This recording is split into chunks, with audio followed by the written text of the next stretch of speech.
Good afternoon. Shawn here with Accelerators Organization, ready for another mentor session. And here we go. I wonder why this is so, it zooms in on me. I wonder if I can zoom out. It will not let me zoom out. All right, it's not letting me zoom out, but it looks really big on my face here. So here we go. Okay, the first question comes from Gabriella. And Gabriella says, is it improper to ask a prospect to avoid sharing details of their financial situation during a sales call or consultation? The background is, I was in a free consultation session with a lead. They wanted to go straight into talking about my pricing because they felt they wanted my services immediately. Once I shared my pricing with them, the lead immediately started talking about their recent financial changes and informed me that my pricing was higher than they thought they'd have to pay for the service I was offering. I managed to cut the deliverables down, which would cut down my time also. I gave a new price, but it was still a little high for them. I'm fine with walking away from this inquiry. Okay, not sure if I understand the question as far as asking a prospect to avoid sharing details of their financial situation. Actually, when I'm talking with a lead, I want them to share as much as they can about who they are, what they want, what their budget is, because that helps me determine if it's an actual qualified lead or not. It feels to me like in this situation that there was a good learning lesson for you on free consultations. So we do this here at Ask a Millionaire, and I do it all the time where I have calls with somebody to just kind of talk about my services.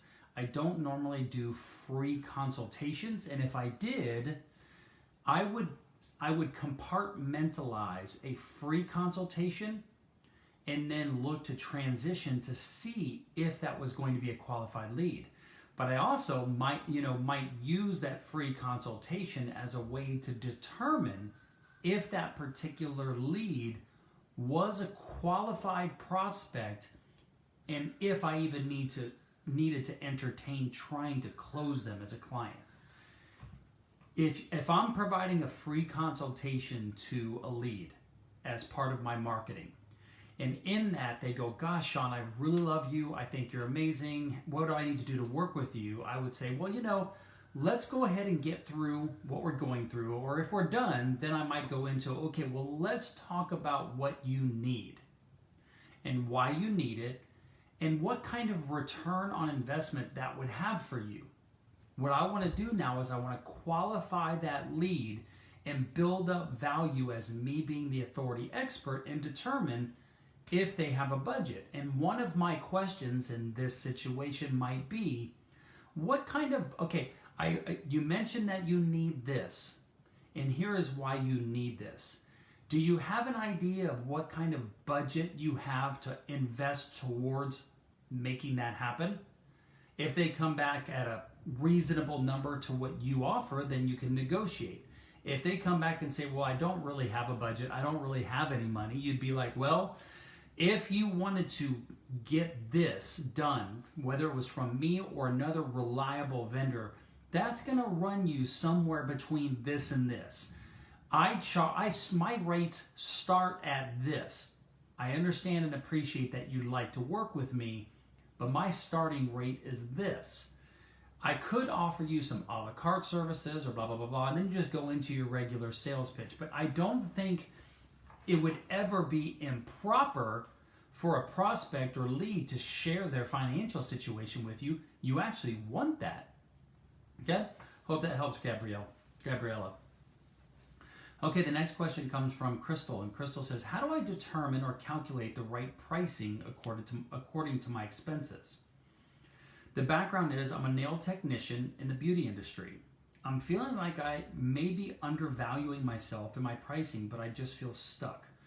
I have checked price menus in my area, but they aren't booth rental. They are commission-based. Okay, I've got some other mentors answering this for you, and Gabriella, I have some other mentors answering yours too. Crystal, I don't know the nail tech industry very well at all, but I can tell you from just traditional business experience that when we raise our rates, as long as they're not astronomically going up, most of our clients will continue to stay with us. There's a statistic that was out that's been out pretty consistently over the years that says if we raise our rates by 8%, if we raise our rates by 8%, our clients won't do anything. They will just pay it. Now, this is something that you've got to take a look at with your clients. I always believe, and if I want to know the answer to something, I'm just going to ask my clients. Like over the years, as I've raised rates for Accelerators organization, and even the one was just Ask a Millionaire, I ask people, what do you guys think that what we do is worth?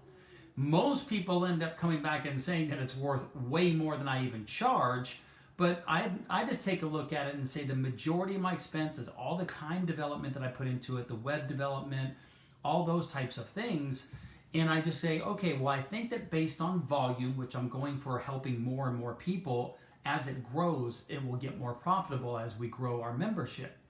For you, you might take a look at what is your hard costs. So I would look at my rent, my FF&E, my fixtures, furnitures, and I always forget what the equipment. I would look at all of the nail polish and all the different apparatuses that you use in your business, and I would figure out what that monthly cost is, because most of your cost is probably established monthly. The cost of your nail polish and any chemicals and things you use per client probably isn't that much, is my guess. It's probably nominal. It's more your time that you're charging for.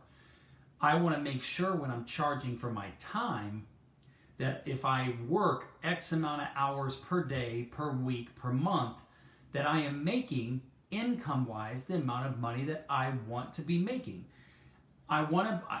For me, I would just make a decision. Do I want to be on the low end, the medium end, or the high end of what I charge based on the clientele that I want to work with? All of this is part of just kind of branding. I would just dig in and continue to find out if your clients would be okay with you raising rates. How many clients would you lose? I mean, if I was a nail technician, I think it's a nail technician, one of the things I would do is every single week I would say, I want to work this many hours. So let's just say it's 40 hours. And my average client takes an hour. That means that I have 40 available spots available on my calendar every week. I would keep a tab every single week. How many of those 40 slots did I sell out? 20 out of 40, 30 out of 40, 40 out of 40? What was the total revenue that I brought in that week? What was the average revenue per client? What were my sales of product and what were my sales of service? That would be a breakdown of the total number. And I would want to then look at that over the course of a month, match that against all of my fixed expenses and my variable expenses to figure out what my gross and net profit were for the month.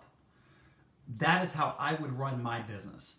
If I wasn't selling out all 40 slots, then my primary focus would be a little bit less on how much I'm charging, even though that's important, very important.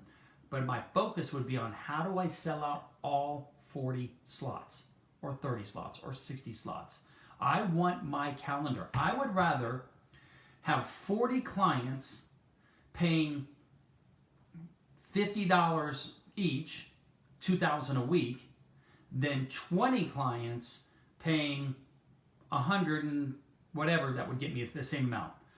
Because then once I fill up my book of business, I've got a full deck, then I can start increasing my rates. A couple will drop off, but not most, and I'll then increase my profitability. I want to fill up my calendar until I have a waiting list. That's what I want.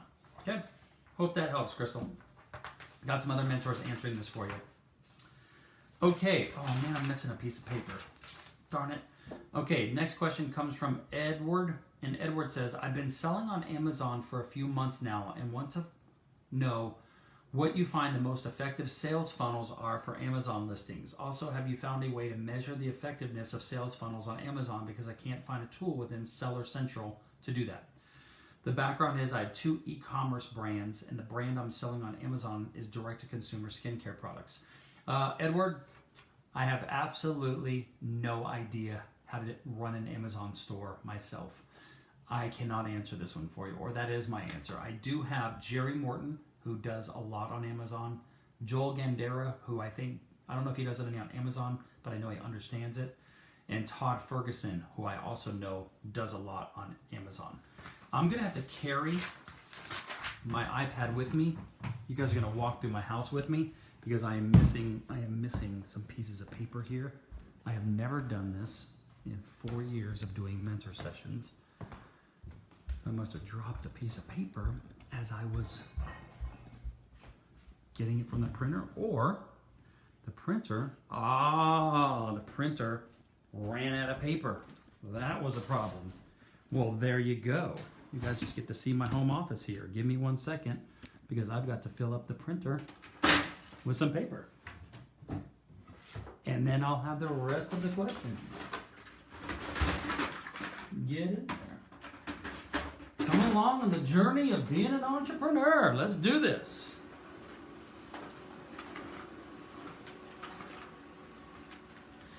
And you know what? Let's just finish up the mentor session right here in my office. How about that? Move this camera up. Come on, camera. All right, let's just finish it up right here. What's up, Heather? What's up, Sherry? Okay, the next question comes from, and I left the pieces of paper out there.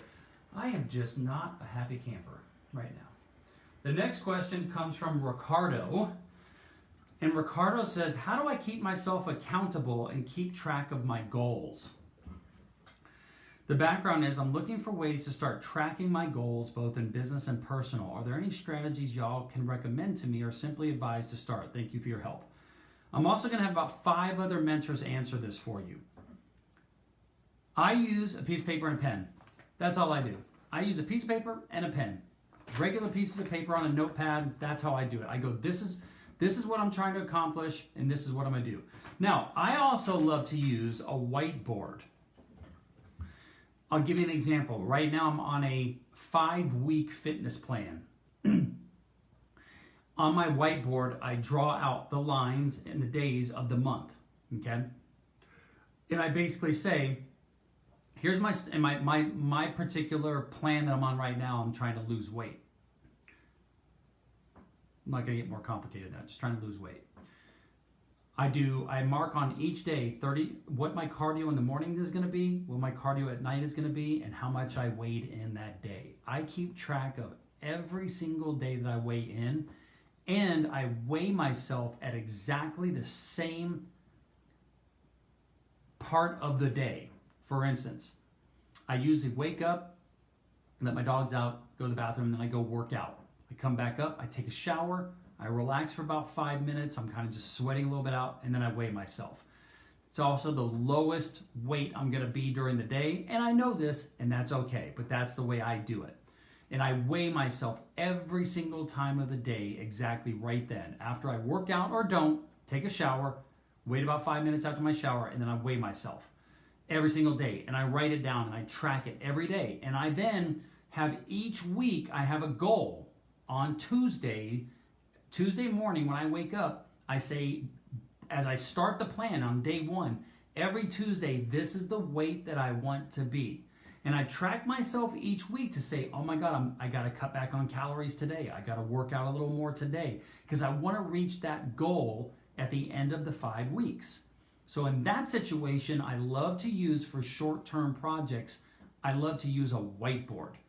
Now, I also, when I have my companies, I have what's called a dashboard.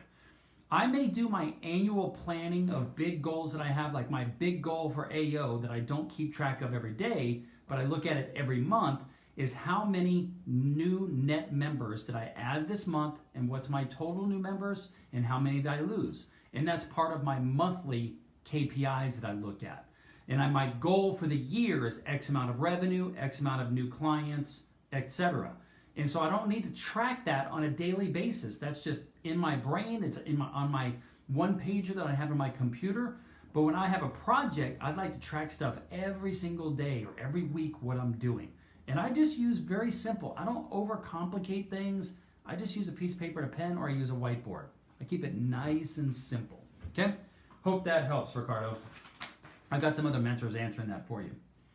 Okay, the next question comes from Kevin, and Kevin says, when exploring the opportunity to acquire a book of business, what should you be looking for during the initial investigation, and how would you structure the potential deal to mitigate risk?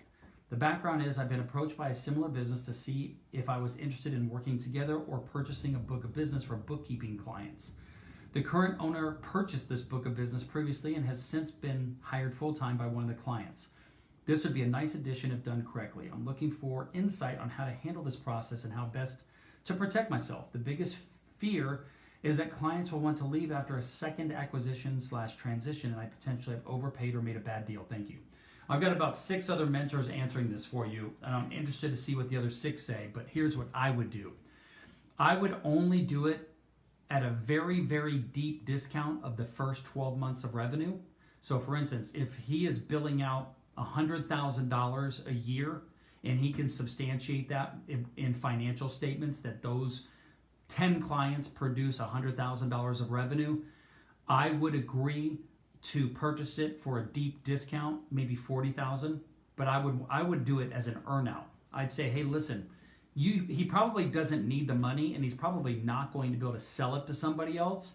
So you should just say, let me take over the block of business, and I will pay you X amount of % of the revenue that comes in for 12 months. And at the end of 12 months, whatever the total revenue was, we'll run a spreadsheet, and based on XYZ formula, I will pay you a balloon payment at the end of 12 months. This will help you get over that fear of what clients are going to stay, what clients are going to go, what clients should go, what clients should stay. And that way you'll get a better idea of how long some of those clients are going to stay on board. I wouldn't pay a multiple of 1, 2, 3, 4 times that revenue until I had a good idea that those clients were going to stay with me. I wouldn't do that. I would just as soon go out there and find the clients myself. So that's what I would do. I would try to negotiate any type of earnout that you could. If for some reason you did just decide that you were going to buy X amount of the business for XYZ, you could have some sort of clawback. It's called a clawback feature that says if X amount of clients drop off, you get to have a clawback of some of that money. And the only way that you'd be able to get that money is you'd have to put X amount of money, what the potential clawback is, into an escrow account. You could claw back up to that escrow amount that was put away. Anything else above that, you lose. So those are some things that you could do. It can get pretty complicated structuring a deal like that, but those are some of the deal points I would look at. Some of the mentors answering this will probably be able to have probably more experience with this than I do. So look out for those questions, those answers that are going to come in. Okay, the next question comes from Jennifer, and Jennifer says, what is the most effective way to get verified on Instagram? I have seen accounts with less than 1,000 followers that are verified on Instagram. I've tried to get verified a couple times, but I don't hear back from Instagram. Okay, I'm going to be the only one answering this for you because I know the answer to this because I've been verified. The way that most people get verified on Instagram is they have publicists and public relation firms that represent them. They are true public figures, athletes, celebrities, authors, published authors, with a publishing company, politicians. Those types of people have representatives who represent them in the public eye, and those companies and those firms that represent these public figures have direct contacts at Facebook to get their clients verified. I was able to get my accounts verified because I had a friend who was one of those people, and I still have a friendship with her. She is a publicist. I have introduced her to people in the past, It helps if you have your TEDx talk, which I think you do. If you've written a book and it's on Amazon, if you have been published in different articles online, and if you just are a public figure, your chances of getting verified are much greater. But I will tell you, unless you are a major celebrity like that, no one can guarantee, even my publicist who has done it for me and people I've introduced to her, no one can guarantee it.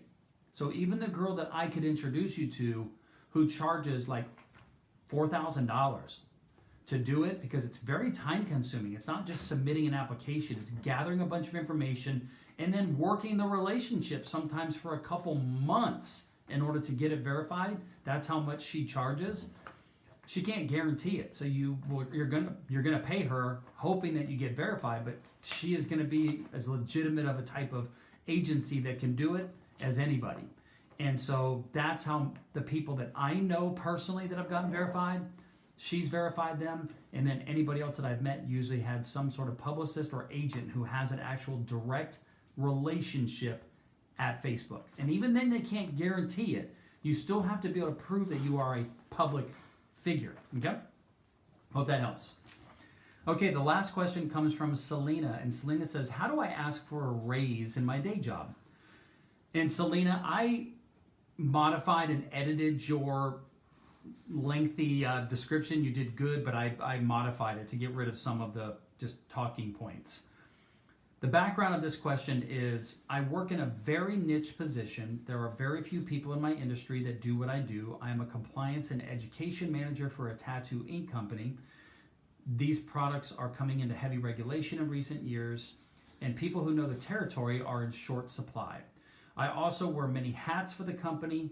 Based on our industry, replacing me could be expensive, if even capable. I have never had the ability to negotiate when it comes to money, and I'm not sure where to even start. I am not from the corporate world. I'm a tattoo artist who landed here to try to keep people in business with safe products for tattooing. What are strategies I could use to increase my salary, benefits, or otherwise, and how would you recommend I go about doing it? I'm a very hard worker, and I do believe the company appreciates me. My salary increases have been typical cost of living adjustments, COLA, increased like 4%, and it's not keeping me happy. Okay. So one of the things that I always say to do, and this is coming from a business owner perspective, giving you advice, and I'm really interested to see what some of these other mentors are going to say. And I think I want to make sure I believe I do have Marsha answering this for you. Let me make sure. Yeah, I know I'll have Marsha, who is a human resources person, answer this for you. First off, before we're going to ask for any type of compensation adjustments in the positive side, we always want to make sure that we have a great relationship with our superiors, whether that's the owner of the company, the CEO, or whoever our direct report is, manager. I want to go at least 3 to 6 months of exceptional 5 out of 5 reviews if your company does performance reviews. That way, when you do go in, you could substantiate that you've got high-level reviews, great relationships, and things like that. The next thing I like to do is I like to document some of the achievements and awards or accolades that I have performed in the company. Something tangible. Feelings don't get raises. Tangible things that we have done to increase the bottom line, reduce or eliminate a bottleneck, team building, processes, new accounts, all those types of things that can tangibly be bullet pointed. I did this, this, this, this, and this, which meant this, this, this, this, and this to the company. Notice, no emotion, pure, just black and white. This is what I did, and this was the accomplishment and the outcome. You know, if I had a salesperson that could show me that they produced $1 million of top line to the company, and they're not going to know the bottom line. Only I would know the bottom line, and my CPA or my CFO, my accounting person. And if I go, okay, well, based on $1 million, that's probably adding about, let's just say, $200,000 of of profit to the company. Well, if this guy is making $100,000 and he says, I brought in $1 million, I might educate him and say, well, yeah, you brought in $1 million, but let me walk you through. That $1 million of top line minus cost of goods sold and overhead to the company was about $200,000 of profit to the company. I already paid you half of the profit. That's fair. Now, if he brought in $10 million and I made $1 million of profit, then I might be like, you know what, John, you're right. I'm going to review your compensation plan and let me see what I could do. And I would increase it. Because if somebody brought in $1 million of profit to the company and they're only making $100,000, might be a different story. Now, there's also some intangible things that come with this type of ask, which are the intangibles of your knowledge, your relationships in the industry, things like that. So those are some things that you could point out of how valuable those things are, on how you get things done quicker, how you've gotten approvals done, how your industry knowledge has led to new product development, blah, blah, blah, blah, blah. But everything needs to be tangible. And I would go into the negotiation with a number in mind. Based on all of these boom, boom, boom, boom, boom, I would like an adjustment made to my salary of X. And I'd love for you guys to think about that. Now, you could even take it a step further if you really wanted to try to bluff. And you could say, this is a really, really competitive environment right now for talent out in the industry. And I've been approached by several headhunters. Now, you'd only want to try this approach if you have a great relationship with your manager or boss or CEO, and they really value you and they know that you know your stuff. I've been approached by a few headhunters, and I have to tell you, I've received a couple preliminary offers. I haven't done any interviews, but just based on my resume, the preliminary ranges of offers have come back at XYZ. Now listen, John, I don't want to go anywhere. I love this company. I love what we're doing.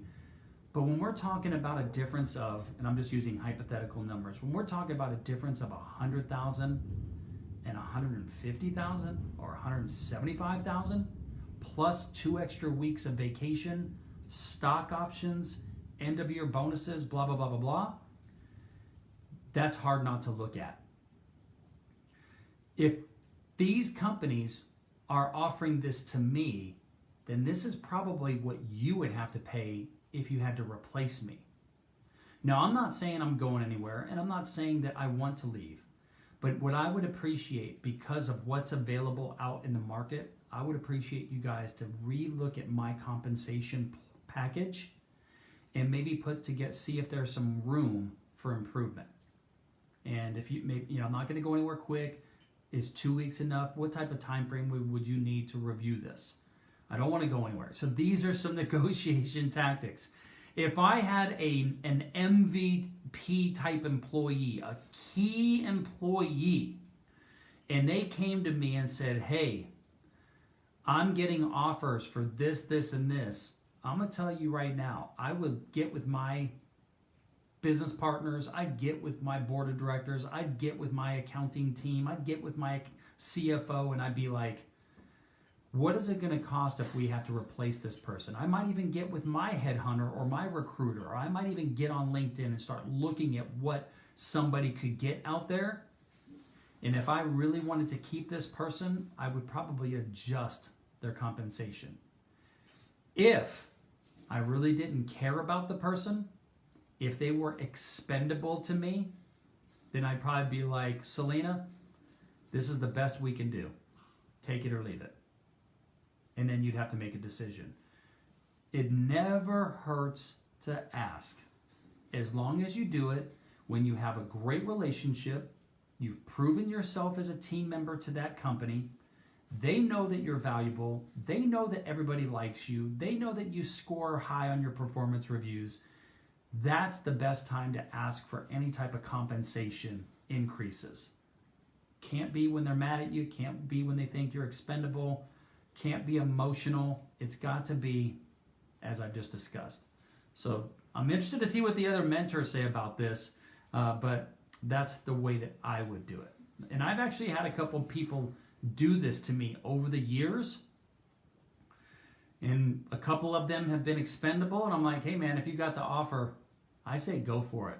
I give you my complete blessing. Can you give me 3 weeks to get started with replacing you and putting out an ad, and let's make sure we document the processes of everything you do. Can you give me 3 weeks, or can you give me a month? How much time can you give me? But there were other people that I was like, you know what? You're right. I got to pony up. If I want to keep you, you're valuable to this organization. I want you here for a long time. I'm going to pony up some more money. I might even put together some stock options. I might even put together a profit share. I might put together an incentive compensation plan. There might be I might offer you more time off. I might offer you another computer, a better computer, whatever. I might offer to offset some of your expenses, your cell phone bill, get you a company car. There's all kinds of things that we can do as bosses and companies to take care of our team members. And that's what our job is the people business, taking care of our teams, because our teams take care of us. Okay? Hope that helps. That was a long answer, but it's a deep question there. All right, that's today's mentor session. Hope you got some value. I know some more questions came in on the portal today. I think there are about 4 or 5. As soon as we've got 6 more questions in the portal, I'll get on and do another mentor session. Remember, after I answer your question, I'm going to get other mentors started in the process of answering them as well. Okay? See you guys soon. Have a great night. Peace out.